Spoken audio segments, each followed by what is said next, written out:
Chapter 8. Darkness presses up against my bedroom window, its cold breath leaving frost on the glass. The fire hisses in response. The swaying flames my only light. Steps hurrying down the corridor beyond my closed door, a jumble of voices on their way to the ball. Somewhere in the distance, I hear the tremble of a violin coming awake. Stretching my feet toward the fire, I wait for silence. Evelyn asked me to attend both dinner and the party, but I can't mingle with these people knowing who I am and what it is they really want from me. And just a reminder from last chapter, we find out that Dr. Bell is basically there to be a drug dealer. I'm tired of this house, their games. I'm going to meet Anna at 10:20 p.m. in the graveyard, and then I'll have a stable hand take us to the village away from this madness. My gaze returns to the chess piece I found in the trunk. I'm holding it up to the light in the hope of worrying loose some further memories. Thus far, it's kept quiet, and there's little about the piece itself to illuminate my memory.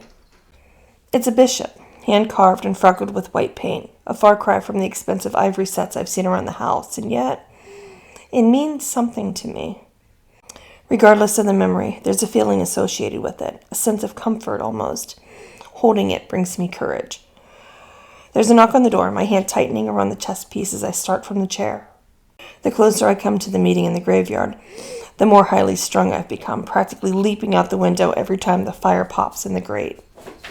"Belly, you in there?" asks Michael Hardcastle. He knocks again. It's insistent, a polite battering ram. Placing the chess piece on the mantel above the fireplace, I open the door. The hall's awash with people in costume. Michael wearing a bright orange suit, fiddling with the straps of a giant sun mask. "There you are," he says, frowning at me. "Why aren't you dressed yet?" "I'm not coming," I say. It's been... I wave toward my head, but my sign language is too vague for him. "Are you feeling faint?" he asks. "Should I call Dickie? I just saw him." I have to catch Michael's arm to prevent him from flying off down the corridor in search of the doctor. "I simply don't feel up to it," I say. "Are you sure? There are going to be fireworks, and I'm certain my parents have been cooking up a surprise all day. Seems a shame to... Honestly, I'd rather not." "If you're certain," he says reluctantly, his voice as crestfallen as his face. "I'm sorry you've had such a wretched day, Belly. Here's hoping tomorrow will be better, with fewer misunderstandings, at least." "Misunderstandings?" I say. "The murdered girl?" He smiles in confusion. "Daniel told me it was all a big mistake. I felt a right bloody fool calling off the search halfway through. No harm done, though." Daniel? How could he possibly know Anna was alive? And if we can remember back to our guest list, Daniel is Daniel Coleridge.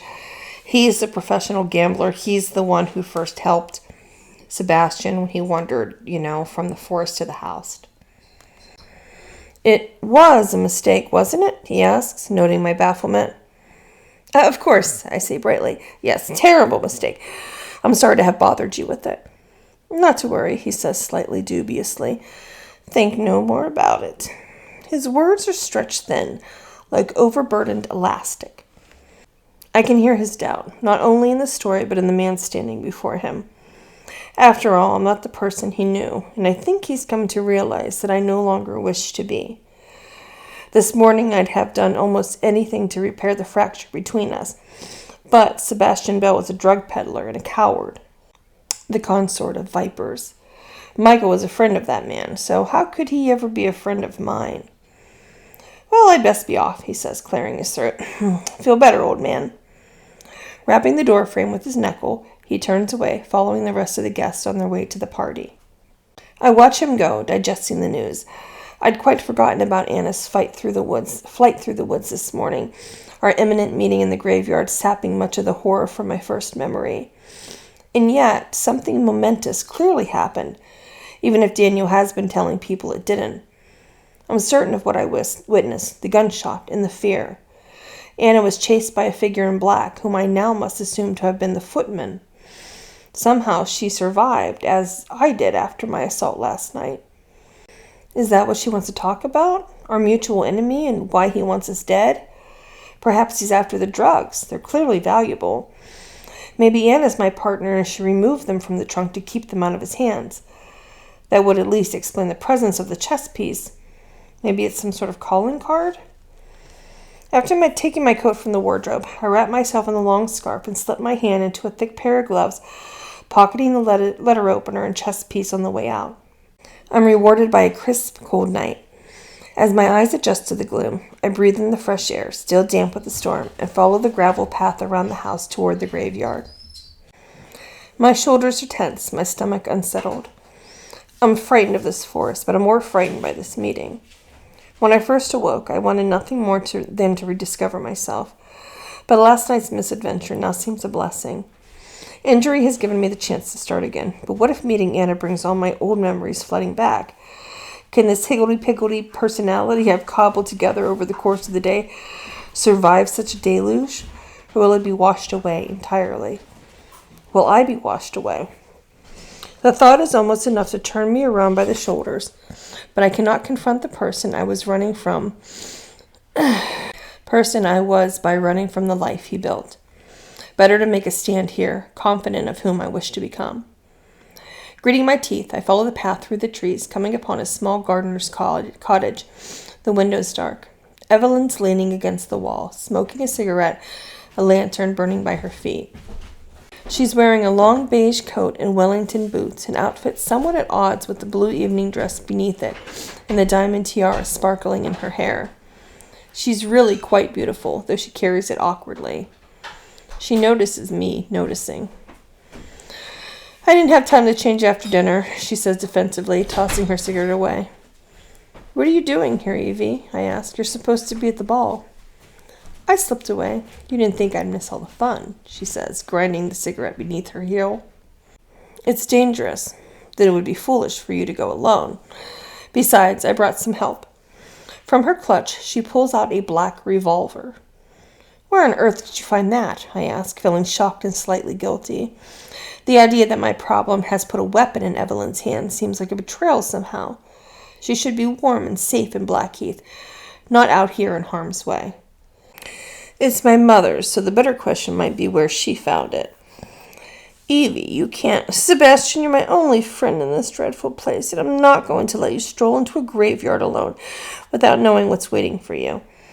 Somebody's already tried to kill you once. I have no intention of letting them try again. A lump of gratitude lodges itself in my throat. Thank you. Don't be silly. It's either this or I stay in the house with everybody's eyes upon me, she says, lifting the lantern into the air. I should be thanking you. Now shall we go? There'll be hell to pay if I'm not back for the speeches. Darkness weighs heavy on the graveyard, the iron fence buckled, trees bent low over crooked gravestones. Thick piles of rotting leaves smother the plots, the tombs cracked and crumbling, taking the names of the dead with them. I spoke with Madeline about the note you received last night, says Evelyn, pushing open the squeaking gate and leading us inside. I hope you don't mind. Of course I don't, I say, looking around nervously. It slipped my mind, truth be told. What did she say? Only that the note was given to her by Mrs. Drudge, the cook.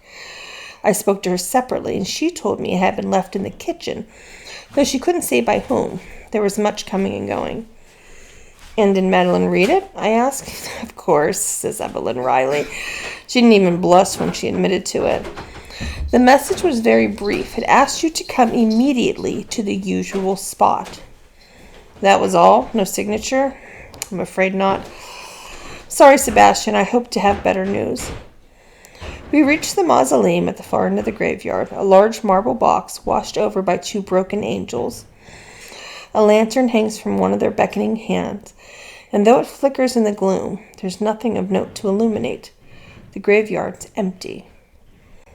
Perhaps Anna's running a little late, says Evelyn. Then who left the lantern burning? I ask. My heart is racing, damp seeping up my trousers as I wade through the ankle-deep leaves. Evelyn's watch assures us of the time, but Anna's nowhere to be seen. There's just that damnable lantern squeaking as it sways in the breeze, and for 15 minutes or more we stand stiff beneath it, the light draping our shoulders, our eyes searching for Anna and finding her everywhere, in the shifting shadows and the stirring leaves, the low-hanging branches disturbed by the breeze. Time and again one of us taps the other on the shoulder, drawing their attention to a sudden sound or startled animal darting through the underbrush. As the hour grows later, it's difficult to keep one's thoughts from venturing to more frightening places. Dr. Dickey believed the wounds on my arms were defensive in nature, as though I'd been fending off an assault with a knife. What if Anna isn't an ally, but an enemy? Perhaps that's why her name was fixed in my mind. For all I know, she's pinned the note I received at the dinner table and has now lured me out here to finish the job started yesterday evening. These thoughts spread like cracks through my already brittle courage, fear pouring into the hollowness behind. Only Evelyn's presence keeps me upright, her own courage pinning me in place. I don't think she's coming, says Evelyn. No, I rather think not, I say, speaking quietly to mask my relief. Perhaps we should head back. I think so, she says. I'm so sorry, dear heart. With an unsteady hand, I take the lantern down from the angel's arm and follow Evelyn toward the gate. We've only taken a couple of steps when Evelyn clutches my arm, lowering her flame toward the ground. Light splashes the leaves, revealing blood splattered across their surface. Kneeling down, I rub the sticky substance between my thumb and forefinger. Here, says Evelyn quietly. She's followed the drips to a nearby tombstone, where something glitters beneath the leaves. Sweeping them aside, I find the compass that led me out of the forest this morning. It's blood-stained and shattered, yet still unwavering in its devotion to north. Is that the compass the killer gave you? Says Evelyn, her voice hushed. It is, I say, weighing it in my palm. Daniel Coleridge took it from me this morning. And then it appears somebody took it from him. Whatever danger Anna intended on warning me about, it seems to have found her first, and Daniel Coleridge was involved somehow. Evelyn lays a hand on my shoulder as she squints warily into the darkness beyond the glow of the lantern. I think it's best we get you out to Blackheath, she says. Out of Blackheath, she says. Go to your room and I'll send a carriage to fetch you. I have to find Daniel, I protest weakly. And Anna. Something awful is happening here, she hisses. The slashes on your arm, the drugs, Anna, and now the compass. These are pieces in a game neither of us knows how to play. You must leave. For me, Sebastian. Let the police deal with all of this. I nod. I've not the will to fight. Anna was the only reason I stayed in the first place, the shreds of my courage convincing me there was some honor to be found in obeying a request delivered so cryptically. Without that obligation, the ties binding me to this place have been severed. We return to Blackheath in silence, Evelyn leading the way, her revolver poking at the darkness. I trail behind quietly, little more than a dog at her heel, and before I know it, I'm saying goodbye to my friend and opening the door to my bedroom. All is not how I left it. There's a box sitting on my bed, wrapped in a red ribbon that comes loose with a single tug. Sliding away the lid, my stomach flips, bile rushing into my throat. Stuffed inside is a dead rabbit with a carving knife stabbed through its body. Blood has congealed at the bottom, staining its fur and almost obscuring the note pinned to its ear. From your friend, the footman. Black swims up into my eyes. A second later, I faint.